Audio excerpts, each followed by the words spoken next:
하나님의 평화가 여러분과 함께 하기를 주의 이름으로 축복합니다. 오늘 우리에게 주시는 하나님의 말씀은 마태복음 20장 17절부터 19절 말씀까지입니다. 순종과 선택이라는 제목으로 말씀을 전하겠습니다. 순종하는 신앙에는 많은 말이 필요 없습니다. 성령님이 주신 감동을 따라 또 말씀이 주신 교훈을 따라 사는 사람은 왜 순종해야 하는지 순종의 가치와 이유에 대해 이런저런 논리나 설명을 붙이지 않습니다. 그냥 순종하고 살아내고 믿음으로 따라갑니다. 혼신의 힘을 다해 모든 일을 그리스도께 하듯 하는 성도들을 보면 분석하는 말보다 몸이 빠르고 생각의 길이보다 기도의 시간이 깊습니다. 그런데 순종을 불편해하고 헌신의 길을 피해가려는 뜻을 가진 사람은 은연중에라도 이러쿵저러쿵 많은 말을 하고 핑곗거리를 찾고 상황을 분석하고 논리와 이치를 가져다 붙입니다. 우리 주님은 갈릴리에서 예루살렘으로 올라가면서부터 자신의 죽음을 직감했습니다. 그리고 자신에게 닥칠 위험, 그리고 어떻게 죽음에 이를지도 미리 아셨습니다.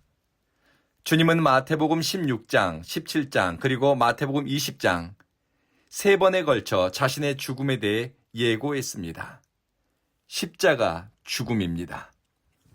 당신에게 불리한 상황, 적대적인 사람들에 대해 분석하고 평가하기보다는 하나님의 마음이 어디로 움직이는가, 하나님의 뜻이 어디로 향하는가에 집중했습니다. 그러니 선택해야 할 순간에 순종해야 할 내용들에 대해 분명히 알고 한 길로 갈 수 있었습니다. 예수님은 자신을 가리켜 인자, 사람의 아들이라고 불렀습니다. 인자는 대제사장들과 서기관들에게 넘겨질 것이다. 그들은 인자에게 사형에 해당하는 죄가 있다고 판결하고 다른 민족 사람들에게 넘겨줄 것이다. 그들은 인자를 희롱하고 채찍질한 후에 십자가에 매달 것이다.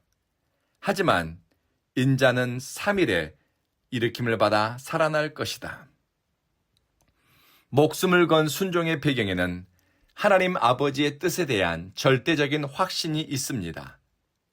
이 확신은 하나님과 막힘없는 사랑과 신뢰 관계에서 오는 것입니다. 하나님과 친밀하면서도 균형 잡힌 사랑의 관계가 없다면 헌신을 하는 것 같아도 믿음의 짐을 지는 것 같아도 오래가지 못합니다. 금방 불평하거나 불리하면 볼멘 소리를 쏟아내므로 공동체에 덕을 세우지 못합니다. 또는 헌신의 크기와 수고를 숫자로 셈하다가 은혜의 신비를 놓치는 수도 있습니다. 나를 향한 하나님의 사랑에 대한 깨달음은 헌신의 길에 대한 두려움을 극복하게 합니다.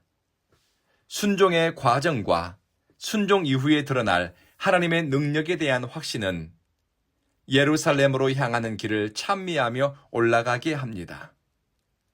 하나님의 사랑과 내 삶이 이어지고 내 순종의 삶을 하나님이 기뻐하신다는 것을 성령님이 알려주시면 기운을 냅니다. 이 작은 인생을 통해 이루시고 드러날 하나님의 계획을 신뢰함으로 나갈 의지가 분명합니다. 그리고 순종의 삶이 목숨을 걸 정도로 위험하고 수고롭다는 것을 알아도 그 길을 수용하고 받아들이는 것은 하나님의 능력이 나타나는 제3일에 대한 소망 때문입니다. 예수님은 자신이 감당할 고난의 내용들을 정확히 알고 있었습니다. 영혼이 건강한 사람은 예수를 따르는 길에서 감당할 수고와 짐을 알고도 지고 또 모르고도 집니다. 상황이 불리하고 불안해도 예수님께 제3일이 약속되어 있는 것처럼 죽어도 그리스도를 위해 살아도 그리스도를 위해 살려고 뜻을 세운 사람에게는 부활의 능력, 생명의 능력이 소망으로 임재합니다. 부활에 대한 소망은 현실의 두려움을 넘어서게 했습니다. 죽음의 권세를 물리칠 하나님의 능력에 대한 확신이 견고한 진과 같은 예루살렘 권력자들의 암살 계획, 무장한 로마 군대의 위협에도 불구하고 예수님을 순종의 길로 나갈 용기를 갖게 했습니다. 예수를 구주로 믿는 그리스도인에게는 예수 부활이 내 부활이 되고 예수 능력이 내 능력이 됩니다. 그래서 우리는 애워싸임을 당하는 것 같아도 쌓이지 않고 답답한 일을 당하여도 낙심하지 않고 부활신앙, 생명신앙으로 순종하며 살아갈 수 있습니다. 뜻을 세워 그리스도와 함께 또 그리스도를 위해 순종의 길을 가고자 하는 사람에게 모든 견고한 진을 무너뜨리고 예수를 죽은 자 가운데서 다시 살리신 하나님의 능력이 함께 하십니다. 윌리엄 보든이라는 선교사님의 순종에 관한 이야기를 나누면서 말씀을 마치겠습니다. 윌리엄 보든은 현대의 많은 선교사들에게 영감을 준 분입니다. 이분은 억만장자의 상속자였습니다. 그러나 부유하고 보장된 삶을 버리고 중국 간수성에 사는 무슬림 선교에 청년의 때에 헌신했습니다. 집안에 반대가 있었습니다. 현실적이고 합리적인 회유도 있었습니다. 그럼에도 불구하고 윌리엄 보든은 부르심에 대한 순종으로 선교지에 가던 중 이집트 카이로에서 아랍어를 배우다가 뇌수막염에 걸렸습니다. 꿈꾸고 기도했던 선교지는 밟아보지도 못하고 25세 죽었습니다. 선교지에서 아무 일도 하지 못한 그의 인생은 낭비처럼 보입니다. 차라리 엄청난 돈으로 선교사를 보내고 후원하고 교회를 세우는 것이 낫지 않았겠나 말할 수도 있을 겁니다. 성도는 눈에 보이는 효율성보다는 순종의 선택을 기뻐합니다. 보장된 삶에서 얻는 유익보다 주님의 인도하심을 받고 내게 주어진 기회와 달란트, 목숨까지도 주님을 위해 드릴 수 있는 순간을 영광스럽게 여깁니다. 윌리엄 보든의 이야기는 많은 젊은이들에게 영감을 주었고 윌리엄 보든의 선택을 쫓아서 수많은 사람들이 선교사로 헌신하고 이역만리 고향을 떠나 복음을 전하는 사역자로 헌신하는 일이 있었습니다.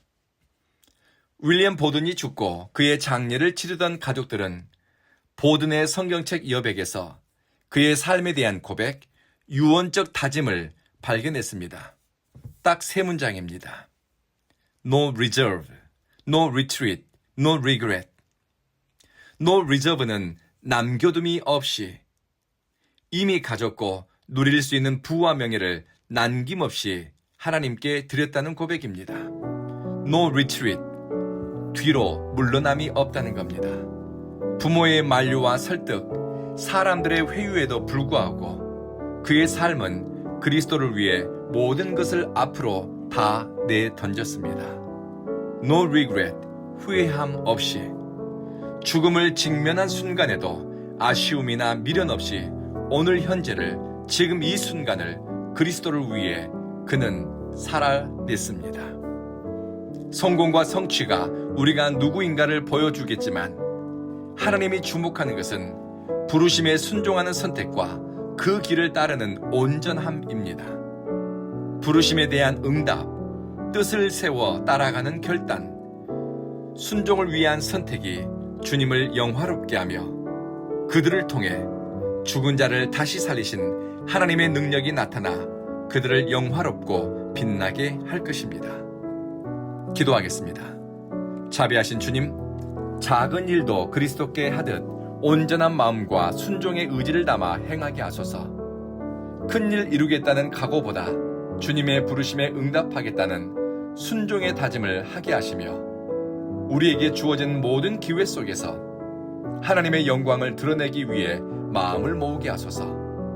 많은 말과 핑계, 상황에 대한 분석보다는 마치 벳셋메스로 올라가는 암소처럼 울더라도 부르심을 따라가고 죽더라도 주님을 영화롭게 하는 자리로 향할 뜻을 세우게 하소서. 먼지 같은 인생입니다. 날아가는 연기처럼 사라질 인생이지만 하나님과 사랑의 이어짐 속에서 의미 있고 순종과 헌신의 삶을 통해 우리가 주께 속했음을 고백하게 하소서. 사랑하는 주님, 우리 온 교회를 긍휼히 여기소서. 마음을 새롭게 함으로 변화받기 원하는 예배자들, 하나님의 말씀으로 마음속 묵은 밭을 기경하고 열매 맺는 옥토밭 같은 사람 되기를 열망하는 이들이 이곳에서 마음을 모으고 삶의 중심을 향하게 하소서. 성령님, 우리 온 교회를 주목하시고 이 가운데 임재하소서. 예수님 이름으로 기도합니다. 아멘.